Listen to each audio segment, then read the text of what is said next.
We're here joined with your mayor, who we've really appreciated working with, as well as Dave Kerner and Mark Glass from Florida Law Enforcement Agencies, head of Department of Highway Safety Motor Vehicles, Kerner, and then of course Florida Department of Law Enforcement, Mark Glass. And we're here to announce our support for the efforts that are going to be undertaken over the next few weeks here in Miami Beach, but also in other parts of the state, to make sure that we have a productive and orderly spring break. We understand that a lot of people want to visit the state of Florida. We are in many respects thankful for that. We had over 140 million visitors last year in 2024. That was a new record to our state. You know, people have been saying Canadians aren't going to come. I think there was 3.3 million Canadians. I haven't seen a let-up of that for sure. And I remarked in my State of the State speech the other day, why would they not come? They get to see what a Stanley Cup winning hockey team actually looks like by coming to Florida.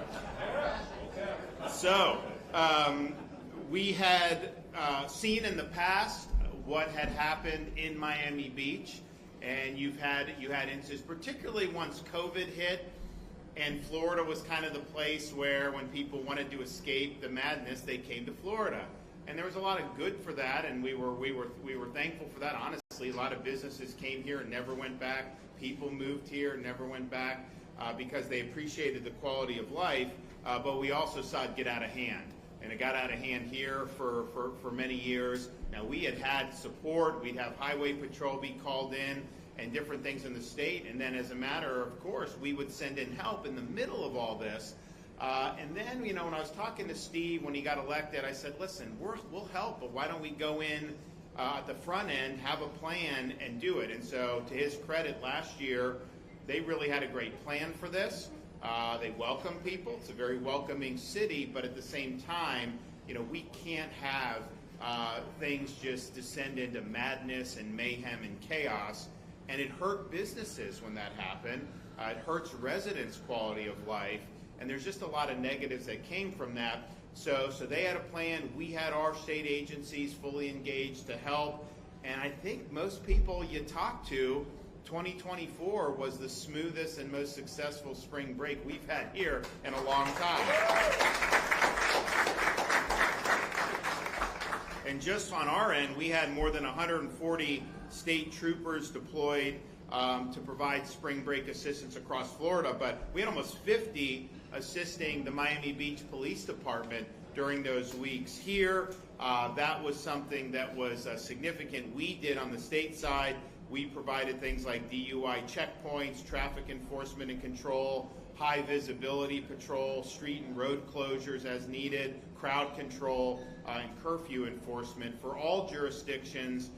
Spring Break 2024 across the state yielded 36 felony arrests, but we had 16 arrests in Miami Beach. That's a huge deterrent when people are being held accountable. 51 misdemeanor arrests statewide, 17 were in Miami Beach, 11 DUI statewide for Spring Break, 4 here in Miami Beach.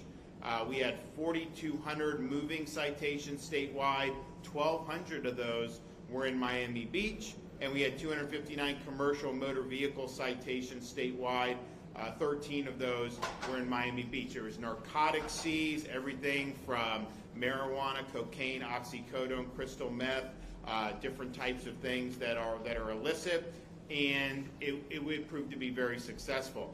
I had businesses come just because some of these businesses, some of these restaurants, they have their windows broken. They'd have people rush in. They'd eat and then they'd leave. They didn't pay. There was all kinds of stuff that was going on as a matter of course. And then last year, they were like, we never had it so good, that it was really, really positive.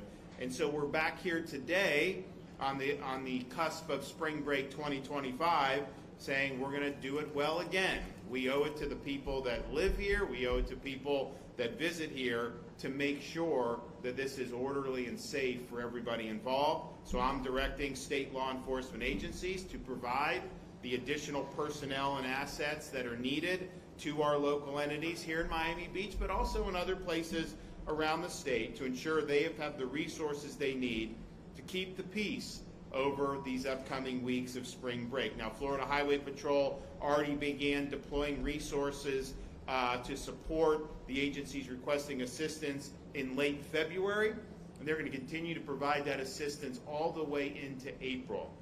As of this week, 12 local agencies have requested assistance, and more than 100 troopers will be deployed. We've also additional assets on standby for deployment should they be needed, including drone assets, aviation assets, Bearcats, and K-9 units. Once again, the state is providing resources that cities throughout our state need to ensure spring break does not descend into chaos and mayhem. And I'm really proud of what they've been able to do here in Miami Beach. I think it's a beautiful part of our country, not just a beautiful part of the state of Florida or South Florida. There's a lot to do. There's a lot of great reasons to want to come here, and we've welcomed that, and we'll continue to welcome that, but it's got to be done in a way that is good for everybody. And I know there were a lot of residents who they couldn't even really operate back in the days when this was spilling out over everywhere. These residents have a right to be able to go about their business and not have not have it be impinged upon by a bunch of chaos. So this is true statewide. We want to be part of the solution. If you're a city somewhere and you need some help, you know, it's interesting. These things, if you follow kind of Florida, the spring break goes through different iterations and different, you know, it used to be like Panama City up in Northwest Florida. I mean, it used to just be chaos, right? And then they got the reputation for that, and then they said, no, that's not what we want. And so they made changes, and so you don't see it at the same level that you did. Daytona Beach used to be one that was just great, and then they made some changes, and you see it from time to time how that happens. And so kind of after, when the COVID era, Miami Beach became one where it's getting out of control. Now you've seen 24 went off very well. I think we're going to have another successful season in 2025, and I think that'll just become the norm going forward. So I'm thankful for everybody that's been involved, both Florida Department of Law Enforcement, Florida Highway Patrol. We also have other assets, if need be, that will be on standby and be willing to help. So it's, I can tell you, if you're around in other parts of the country, there aren't many places that are better to be right now in terms of weather and everything right now than here in South Florida. I mean, this is the place to be right now. We're thankful that we have this beautiful area, but we're also mindful of our responsibilities to do it right. So I want to thank the mayor for your hard work. It's been important, and I know you've had a lot of buy-in from the community, and it's an example of successful leadership. So let's do it again this year.